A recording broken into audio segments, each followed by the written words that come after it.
My theory is that the playa, Burning Man Desert, doesn't have enough robot creatures.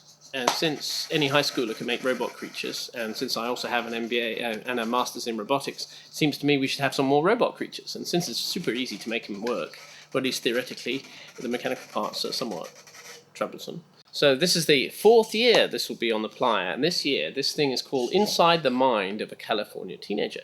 And inside we have 12 little motors controlled by computers. So inside we have a tongue on which a little mannequin is surfing, and then he takes a double take and looks back, and there's a shark comes out of a box and with 3 little motors is trying to eat it.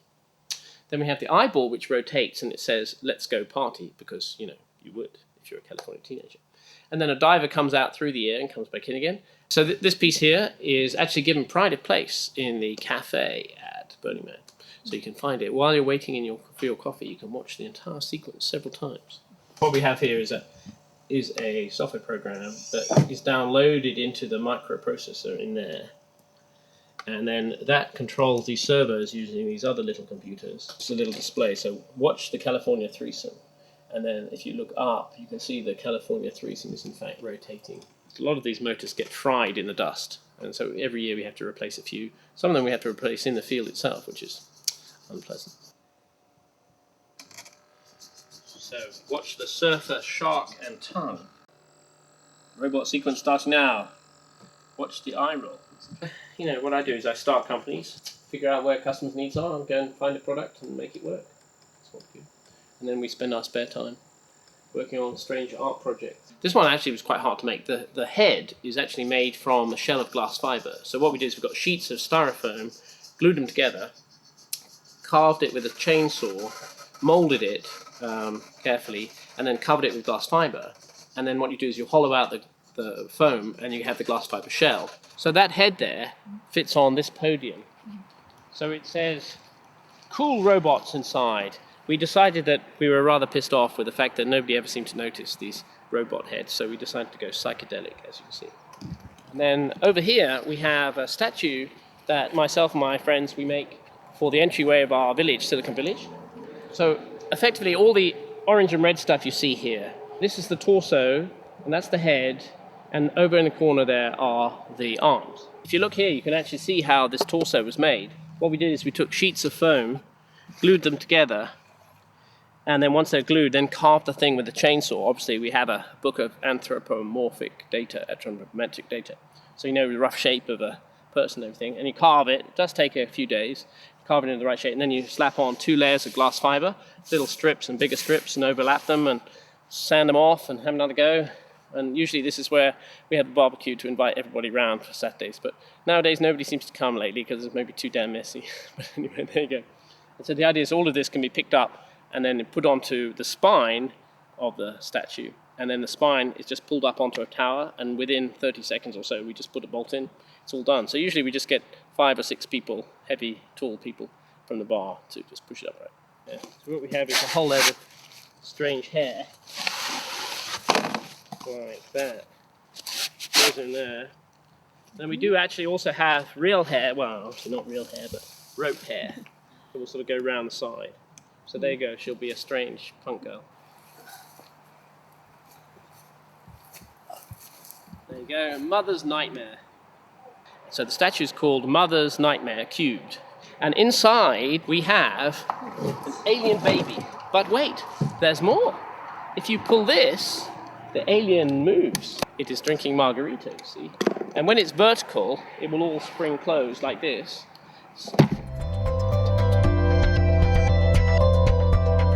Anyway, in its arms, which are 8 feet long, on this arm here, it will be holding a heart. Follow me. And this heart actually turns in the wind. So this thing weighs about as much as you and me.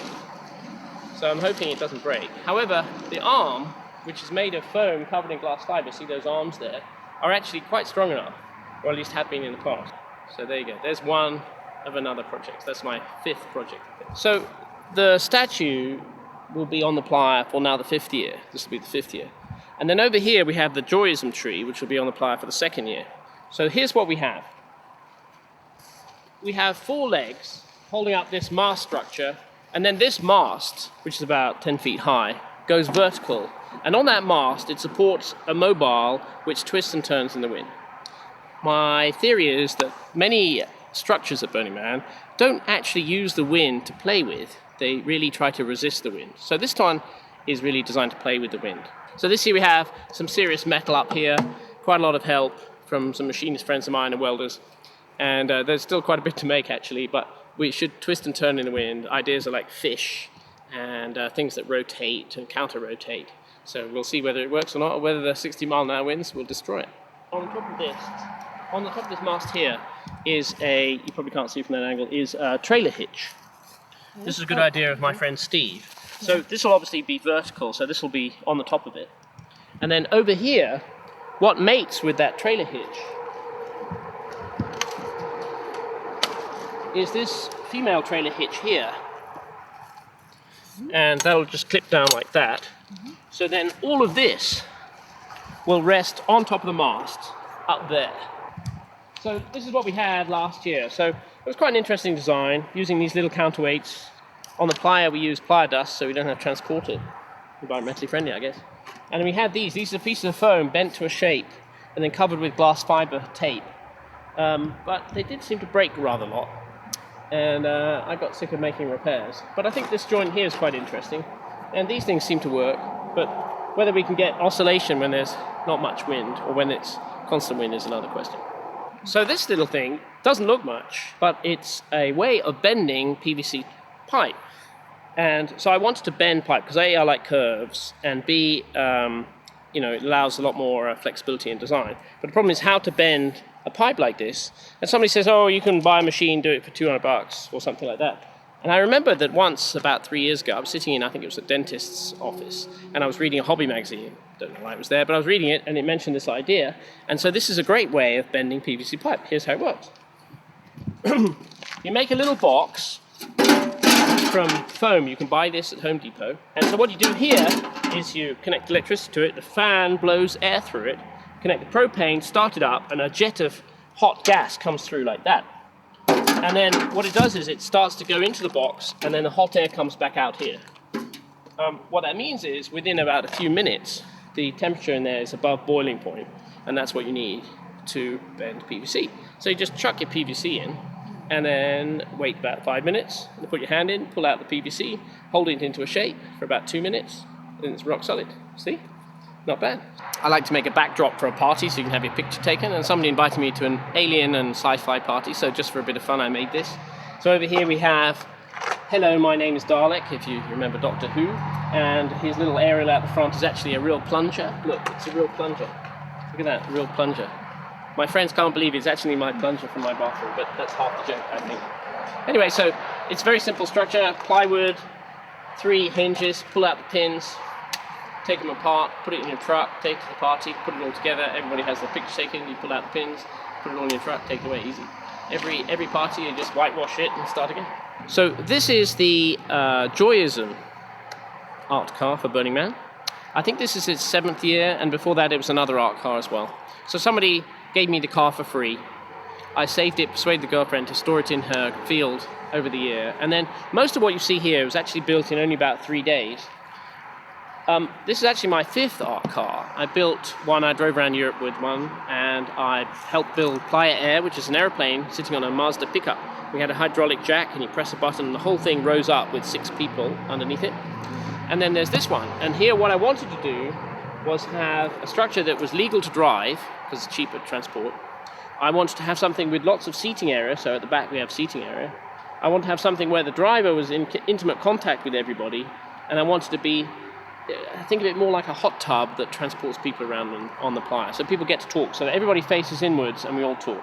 Above it, we have another tower that sits on top of that tower, and then arms that come out, and then a yellow canopy, which provides shade. And at night, we backlight it, so actually you can see it right across the playa. And we write Joyism on it, so that no doubt the police can spot us. And I usually drive around for a week or so before Burning Man. I take it to some art car conventions, and take it to parties. You know, it's always good. We also have a weed whacker powered blender on board, which we find is quite valuable, quite desirable. Here we have a full-size cutout of Larry Harvey, the founder of Burning Man. what we did is, I happened to go to a speech in February where he was speaking, and I had a picture taken. And so we photoshopped it a bit to remove, the girlfriend and everything.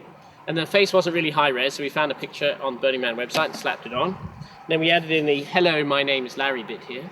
And then I had a friend Photoshop it. And another thing over here we have, Larry can be a bit incoherent with his speeches, God bless him. So here is the welcome speech 2011. Welcome to the Black Rock City Playa. I was just talking to Michael the other day, and anyway, so there you go, it's a little bit of fun. So far they haven't shut me down, but that's great. So the idea is you can have your picture taken with this, and Larry Harvey can be a little shy at times, a little hard to come by, and of course, a little over inundated with people who want to take their picture with him. So this way it's a substitute, and it helps Larry too. So I made this for a Wizard of Oz party. I like themed costume parties. And this was the Munchkin booth, and the idea was you could put a helium tank right here, and with one of those little nozzles you could put your mouth around it, drink helium for 30 seconds, and then everybody could be a munchkin for 30 seconds. That was the theory. And so I've modified it into being a kissing booth. So this year, not as if I don't have enough projects, I'm also making this, which are these little necklaces made with the girlfriend Marie. So this is the logo of Joyism, a woman jumping for joy, and the logo is Spread the Joy, from my friend Sean, Glow Girl. And then Marie, my girlfriend, as a Christmas present, made this in silver. So I said, well, hey, why don't we press it into polymer clay? And on the other side, we have the word Joyism. And then what we did is we just punched a hole through there and made these necklaces. So really, we made about 100 in about one evening. Okay, it took like 2 evenings, little prototypes to make it work. But it's quite fun, good giveaways, I think.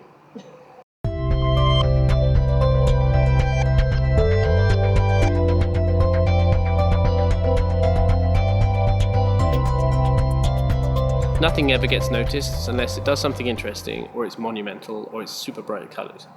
And there's so much good stuff at Burning Man, and people are so inundated with stuff that really you can do something really cool, like the head with the robots in it, and half my friends haven't even noticed it.